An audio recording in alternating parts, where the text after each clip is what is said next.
tena.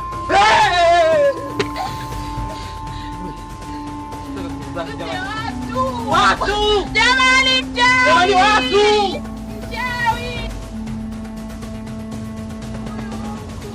Huyu hapa.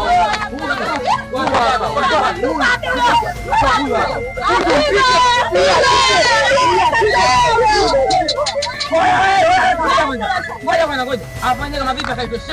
Huyu kanasa mshamba. Nini shamba kaja? Sikia ngombe kitu. Wewe bata wewe. Sio ngombe. Wewe kamuite shehe kwanza aje. Sio mchelewesha. Wewe ngoja kwanza. Sawa, nini mpaka aje?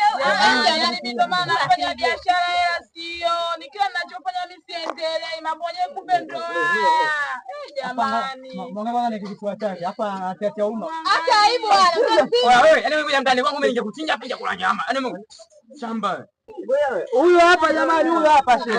Wapi? Huyu hapa shehe. Wewe hapo sogeza kwa mchawi. Yaani shehe yake ongea kumba naye tunamuunganisha na huyo mchawi. Shehe sikia. Yaani umeona wewe hapa. Yaani bwana nini? Shehe, umeona wewe hapa? Yaani kanasa kwenye nyumba hata hapo wenyewe tumeitwa tumekuja hapa. Kwa hiyo hatujachukua maamuzi ya kumuua. Unajua ile tukakuita wewe. Kwa hiyo wewe fanya mambo yako.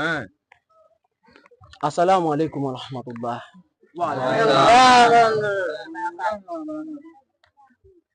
Hivi ni nani ambaye hajawahi kufanya makosa kati yenu?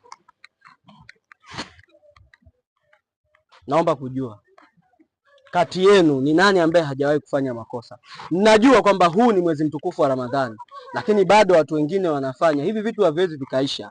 Lakini mnavyoona vitu kama hivi, siku za ilishana na kuitana kama hivi, mnatakiwa mnakaa mnayasuluhisha. Lakini pia watu kama hawa wanatakiwa warudi kumcha Allah subhanahu wa ta'ala.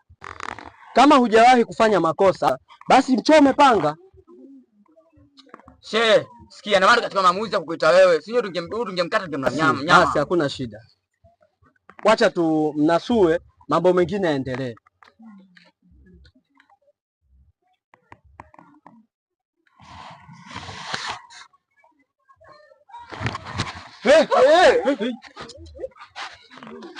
Nadhani tumeshamaliza.